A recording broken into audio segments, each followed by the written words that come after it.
The question isn't whether you're free to choose. You are. The question is whether what you're choosing from was designed by someone else. Freedom was defined for centuries as the absence of force. No one is forcing you to open Instagram. No one is forcing you to watch the next video. No one is forcing you to believe any particular thing about yourself.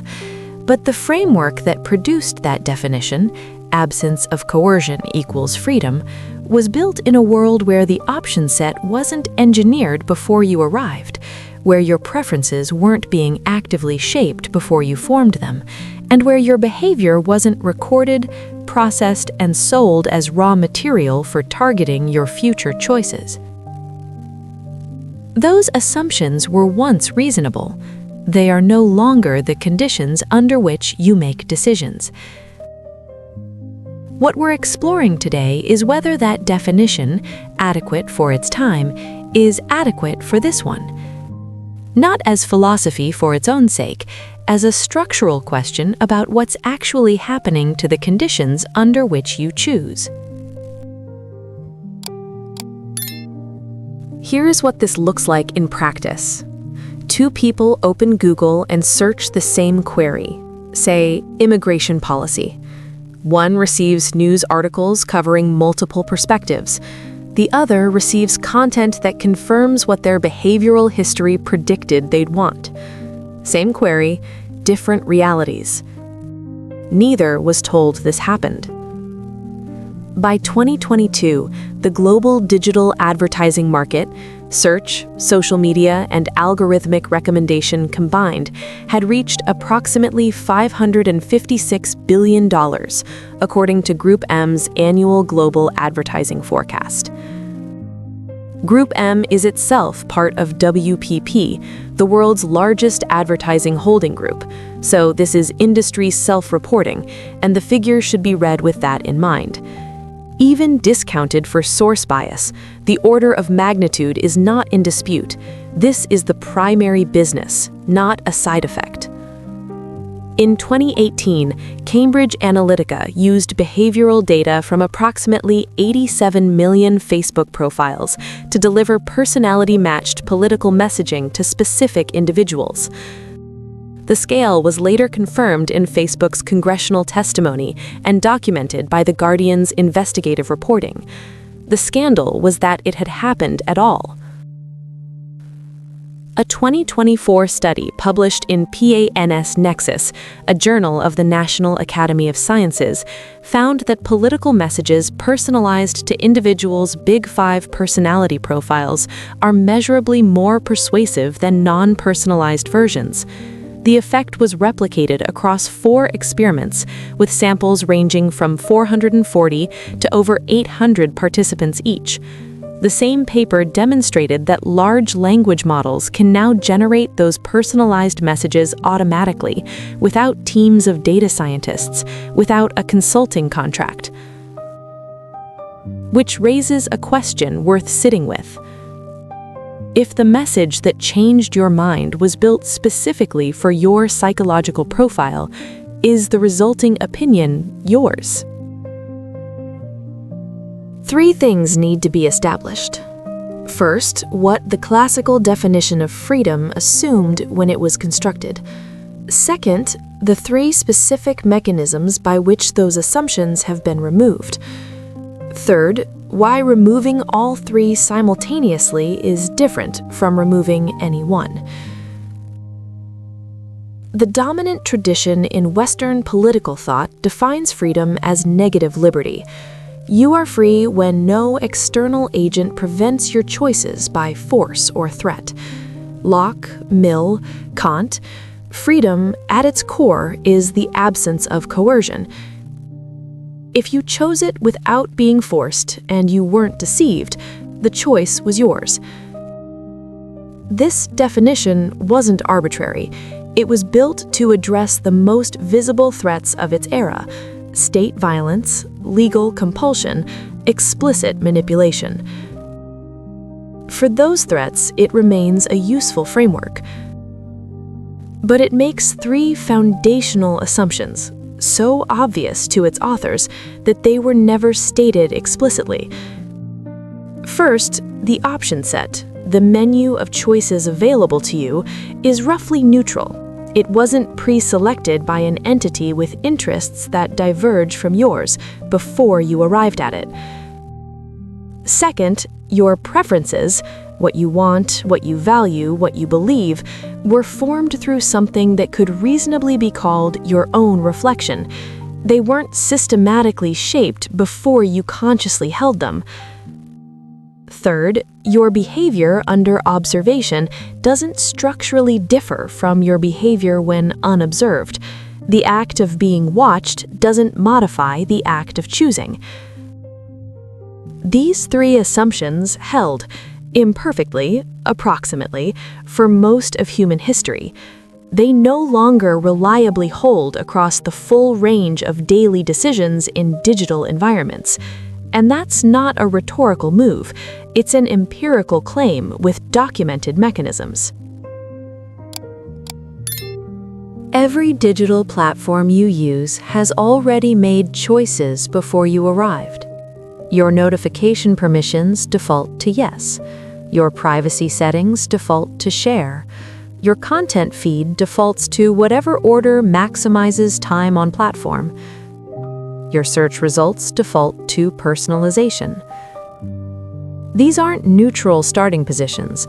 They're architectural decisions made by teams whose job is to steer user behavior toward outcomes that serve the platform's revenue model. Wachner, Adrianse, and De Ritter, 2021, and we'll examine this study in detail shortly, found that when asked to predict which type of nudge would most threaten their autonomy, people identify defaults, the pre-selected answer, as the most threatening intervention type, ahead of information provision, reminders, and social proof. That expectation is calibrated. People recognize, at least in theory, that having the answer pre-selected before you arrive changes the conditions of your choice. The most autonomy-threatening intervention type, by people's own assessment, is also the most ubiquitous deployment mechanism in every app you use. You can technically change the default. The question that creates is this: does the theoretical ability to opt out preserve the form of free choice, while the architecture shapes the behavior of the population that never does?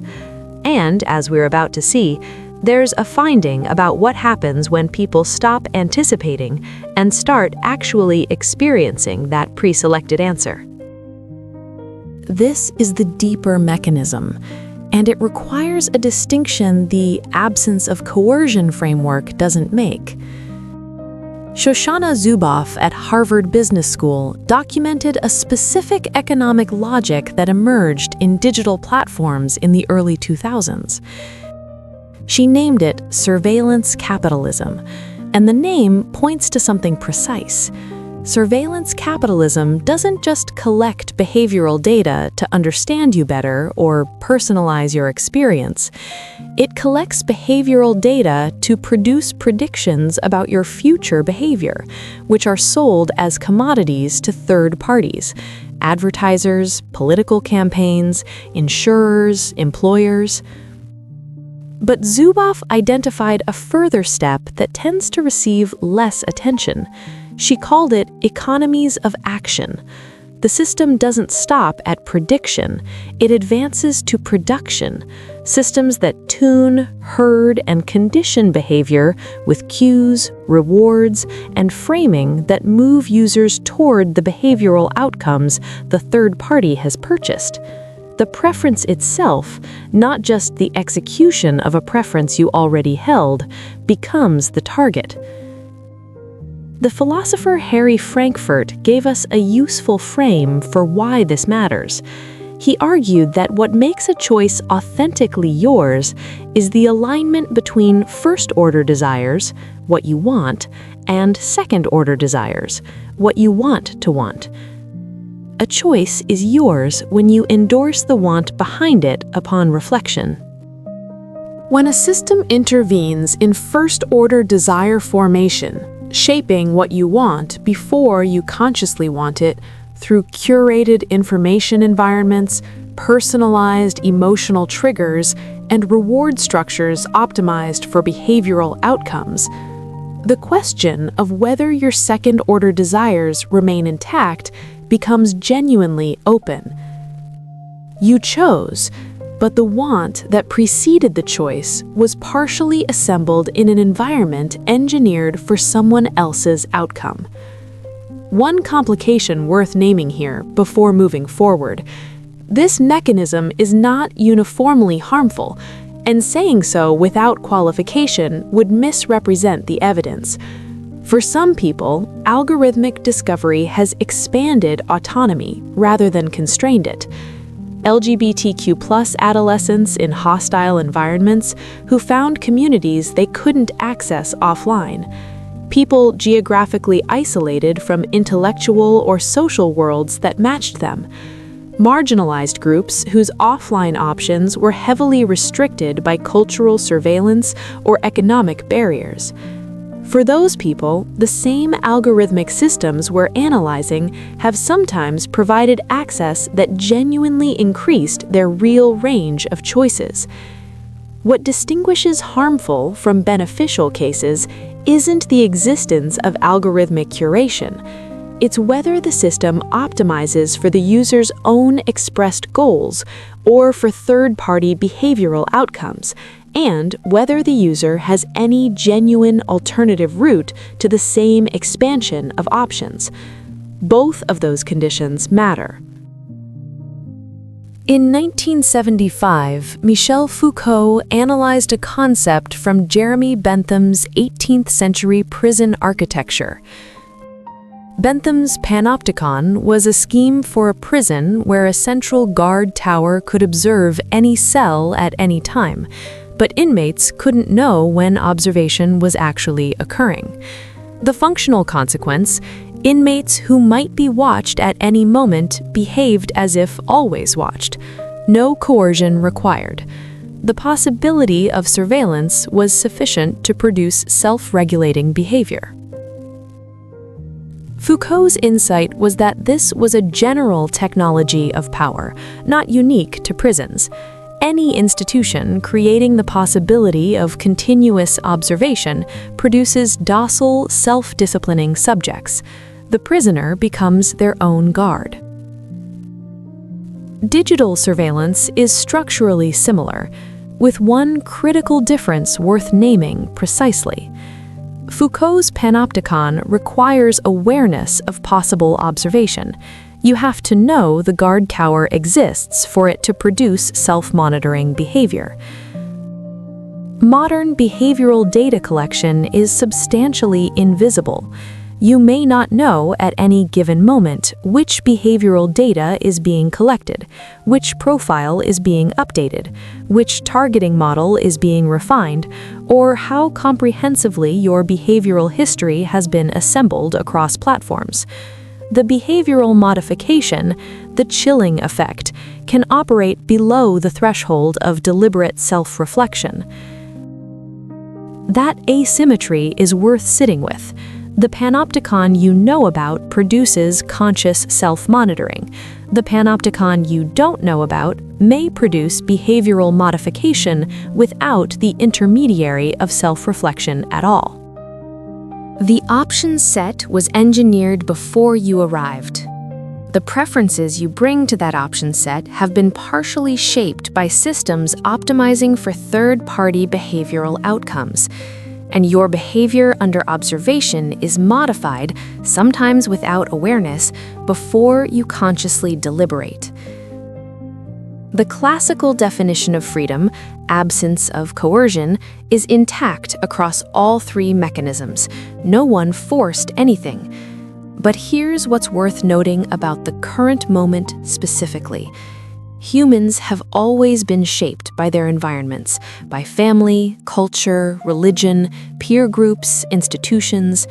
What's different now isn't the existence of environmental influence on choice. It's four features that haven't previously coexisted: scale, single systems shaping billions simultaneously; Optimization, deliberate engineering for specific behavioral outcomes rather than diffuse cultural transmission. Invisibility, users typically unaware of the targeting architecture. And commercial incentive, where the goal isn't your flourishing, but the behavioral outcome a third party purchased. And institutional systems have started to respond to that combination. In 2021, Chile became the first country to constitutionally protect cognitive liberty, amending its constitution to protect against non-consensual mental manipulation. The 2024 European Union AI Act classifies algorithmic systems that exploit psychological vulnerabilities to produce outcomes users would not endorse upon reflection as prohibited AI practices, not regulated, prohibited. When legal systems with different political cultures independently arrive at the same classification, that convergence is itself evidence that the problem is real enough to require that level of institutional response. That's the conceptual structure. The question now is empirical. Does any of this actually happen? Research from the last 3 years provides answers, with the caveats that evidence requires. All sources cited in this video are listed in the description with full references. Authors, publication, year, and links were available. You can verify every claim independently. That's not a disclaimer. That's the standard. In 2025, a pre-registered longitudinal experiment was published in Human Communication Research, an Oxford academic peer-reviewed journal that directly tested whether perceived surveillance changes behavior without any coercion present. 774 participants across 3 measurement waves were exposed to information about ongoing surveillance, corporate and governmental.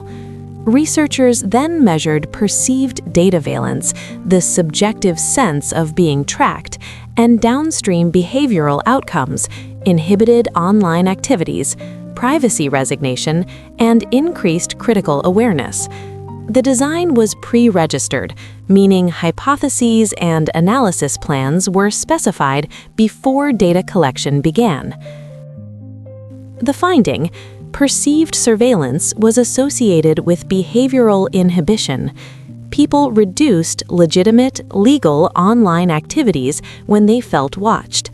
Between-person effects, comparing individuals with high versus low surveillance awareness, were statistically robust. Within-person effects were smaller, meaning the surveillance context shapes your behavioral baseline, not just moment-to-moment reaction. No punishment was administered, no threat issued, no coercion of any kind. The perception of being tracked was sufficient to constrain behavior. This is consistent with Foucault's mechanism, behavioral self-modification under possible observation, and now has direct empirical support, documented in 2025. The limitation is real and warrants stating directly. These were experimental participants exposed to news about surveillance, not people living continuously inside tracked environments for years. Whether long-term exposure produces stronger inhibition, normalization, or adaptation isn't established by this data. The directional finding is clear. The magnitude under naturalistic conditions is not. Wachner, Adrianson, and De Ritter, 2021, published research in Judgment and Decision-Making, available in full through PubMed Central, examining how people expect different nudge types to affect their sense of autonomy before experiencing them. Participants were presented with descriptions of different behavioral interventions, defaults, reminders, social norms, information provision, and asked to rate each on how much it would threaten their autonomy if applied to their choices. The finding? Defaults were consistently anticipated as the most autonomy-threatening intervention type. Before experiencing any nudge, people's own model of their autonomy correctly identifies the pre-selected answer as the most structurally problematic form of influence. This matters for two reasons. First, it confirms that the concern isn't purely academic. People recognize the mechanism when it's described to them. Second, it creates a very specific prediction. If you expose these same people to an actual default nudge, they should report lower autonomy, which makes the following finding considerably more complicated. A 2024 study in Behavioral Public Policy, published by Cambridge University Press, ran 3 experiments that tested precisely that prediction. What happens to subjective autonomy when people actually experience an opt-out default rather than anticipate it? In most experimental conditions, participants' reported sense of autonomy and choice satisfaction did not significantly differ between opt-out defaults and active choice formats. They felt equally free. The prediction from Weichner et al. Didn't hold. People expect defaults to threaten their autonomy. When they live through one, the threat largely doesn't register. 2 interpretations are available, and the data cannot adjudicate between them. The first, felt freedom is the right measure. If people subjectively experience choosing freely, the autonomy threat from defaults is overstated in theoretical discourse. The second, the most effective constraint on autonomy is one that doesn't register as constraint. If the architecture does its work without triggering subjective awareness of a violation, the absence of a felt violation may be evidence of the mechanism's sophistication, not its absence. Both studies also share an important limitation. They measure responses in controlled experimental settings. Whether felt freedom tracks structural freedom in naturalistic, persistent daily use across years of accumulated defaults is a question neither study addresses. Sitting with both interpretations simultaneously is the intellectually honest position here. One means the threat is largely theoretical, and the evidence for it is weaker than the discourse suggests. The other means people have been conditioned to experience constrained choices as free ones, which is a significantly more disturbing possibility. This video can't resolve which interpretation is correct. Neither has the research. The felt freedom paradox is specific to how defaults affect subjective experience. The second failure mode, preference formation before conscious choice, has its own body of evidence, and it points somewhere more direct. Simchan, Edwards, and Lewandowski published a 2024 study in PNAS Nexus, testing whether political messages personalized to individuals' Big Five personality profiles were more persuasive than non-personalized versions. They ran 4 studies, 2 testing the persuasion effect, 2 testing AI-generated personalization, with samples ranging from 440 to over 800 participants per study, recruited from a cross-national panel. Across the 2 persuasion studies, personalized messages were measurably more persuasive than non-personalized ones. The authors are explicit that effect sizes are modest, individual level differences are small. Their argument is that modest individual effects become significant at population scale when deployed simultaneously across millions of targeted interactions. The automation dimension, the second pair of studies, demonstrated that large language models can generate these personalized messages automatically. The researchers concluded this warrants serious attention from ethicists and policymakers. One distinction worth maintaining between this evidence and what Zuboff's theory claims. Zuboff's strongest argument is that preferences are shaped before they're consciously held, a claim about what happens upstream of deliberate choice. What the PNAS Nexus study demonstrates is narrower but still consequential. Given a behavioral profile, a personalized message moves stated opinions more effectively than a non-targeted one. The preference was already present. The personalized message moved it further, faster, and with less friction. That's not proof that preferences were formed before awareness. It's evidence that the pathway from behavioral data to altered attitudes is shorter and more efficient than a non-targeted world would produce. The limitation. These are laboratory experiments measuring immediate attitude change. Long-term opinion formation wasn't tracked. Effects varied by personality dimension and message domain. The causal chain from personalized message to durably changed preference requires assumptions the study supports but doesn't fully close. What it does establish, the preference formation interference mechanism has empirical support. It is not hypothetical. Behavioral targeting has an empirical ceiling worth naming precisely. Claims of 90+% accuracy in predicting human behavior circulate widely in this discourse, and that figure significantly overstates what research shows in complex, real-world settings. The evidence comes from multiple domains, and the pattern across them is consistent enough to be instructive, even where no single study maps directly onto digital behavioral targeting. Dressel and Fareed, 2018, in an analysis of approximately 1,000 criminal defendants evaluated by a commercial recidivism prediction algorithm, found that the proprietary system performed no better than random online volunteers given minimal case information. Published in Science Advances, it fundamentally questioned claims of algorithmic superiority in complex human prediction tasks. Makridakis, Spiliotis, and Asimakopoulos, 2018, analyzing over 100,000 time series in a large-scale forecasting competition, found that statistical methods consistently outperformed complex machine learning for real-world data, published in PLOS 1. Rawan and colleagues, 2019, in a cross-domain review of machine behavior in Nature, documented that predictive accuracy drops substantially when behavior is complex, context-dependent, and individually variable. These three studies are from 2018-2019.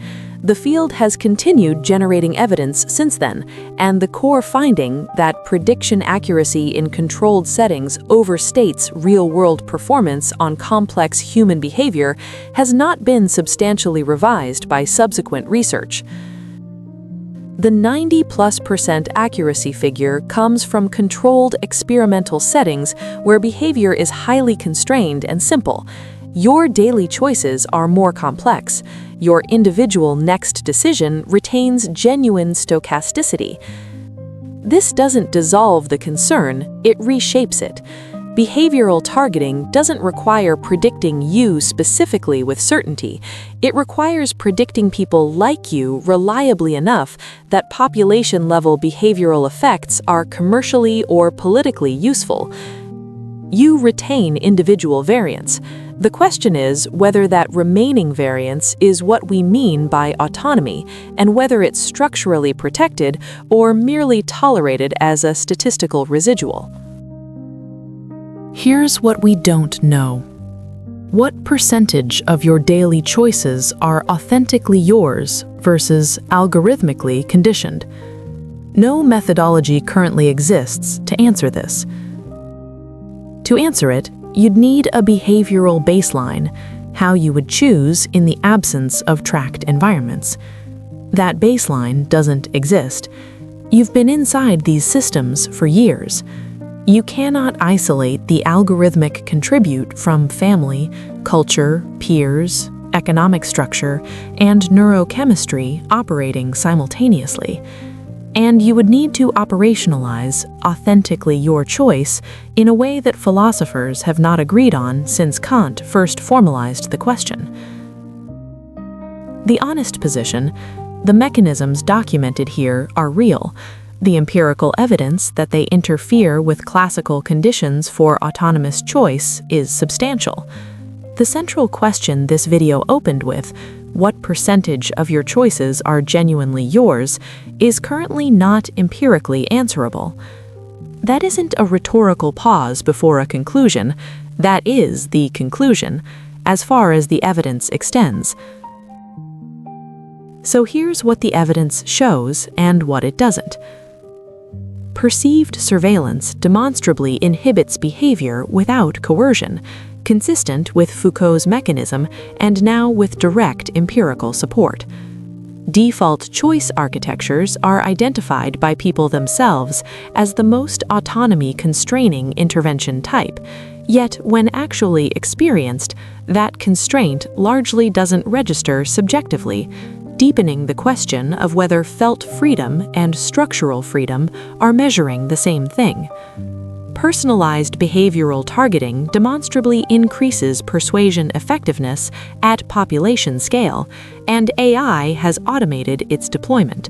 And independent legal systems have concluded the threat is serious enough to require constitutional protection. What the evidence doesn't show, and given the methodological constraints involved, may not be able to show, is a precise accounting of your choices. The mechanisms are documented, the proportion is unmeasured, and may be unmeasurable as the question is currently framed. We've covered a significant amount of material. 3 failure modes in the classical freedom framework, empirical evidence that each operates, counter-evidence that complicates clean conclusions, and an honest acknowledgement of what research cannot yet resolve. But here's what the data genuinely cannot capture: the phenomenology, how this actually feels from inside your own choices. Whether you've noticed the architecture operating in a moment where you couldn't name what you were noticing, or a moment where you recognized a preference that didn't quite feel like yours. That's not decorative. It's the gap research methodology structurally can't close. The mechanisms are documented from the outside. Your experience of them is first-person data that only you have access to. If something in this analysis named something you'd already noticed, or shifted how you're thinking about a choice you've made recently, I'd genuinely like to hear about it in the comments. Not to collect experiences, because that first-person data adds nuance to frameworks that otherwise operate at the level of population statistics. Your specific context matters in ways aggregated research cannot represent. Next week, we ask whether the conditioning documented here is reversible, whether neuroplasticity research supports the possibility of recovery, and what recovery could even mean in an environment you can't fully exit. That's a harder question than this one, and the evidence is more contested. If that line of inquiry is worth following, subscribe. The next video continues directly from this one. Before we close, here's what all of this actually points toward. We started with a distinction, not whether you're free to choose, but whether what you're choosing from was designed by someone else. Now you have the mechanism. The option set was engineered before you arrived. Defaults structured by teams whose job is to steer behavior toward revenue outcomes. The preferences you bring to that option set have been partially assembled in environments optimized for third-party behavioral goals, where the want that precedes the choice was shaped before you consciously held it. And your behavior under the possibility of observation is modified, sometimes without awareness, before you deliberately decide. Each of those mechanisms in isolation has some precedent in human history. Environments have always shaped preferences. Observation has always modified behavior. Option sets have never been fully neutral. What's new is the combination: scale, optimization, invisibility, and commercial incentive operating simultaneously below the threshold of traditional coercion with no requirement that you notice. The classical definition of freedom, no coercion, no force, no explicit deception, is intact across all of it. Nothing was done to you in the sense that framework was designed to detect. This doesn't mean your choices are meaningless. The evidence doesn't support that conclusion. Human behavior retains genuine stochasticity. Awareness, even imperfect and partial, creates some difference between conditioned response and deliberate choice. And for some people, the same systems have expanded the real range of options available to them. That's part of the honest picture too. But "you have some freedom" is a considerably weaker claim than the freedom your conceptual inheritance assumed. And the gap between what that inheritance promised and what the architecture actually delivers, that gap is real, documented, and not acknowledged by the systems that profit from it. The question that remains, the one the empirical research genuinely cannot answer, not as a gap waiting to be closed, but as a structural condition of being inside the system generating the question, is this: how would you know which choices are yours? Not in a paranoid sense, as an epistemological condition, the instrument you would use to measure your own freedom, your reflection, your introspection, your felt sense of choosing is itself running on the infrastructure we've been describing. That's not a problem with a solution at the end of this video. It's a condition of the current moment, worth sitting with, not solving, sitting with.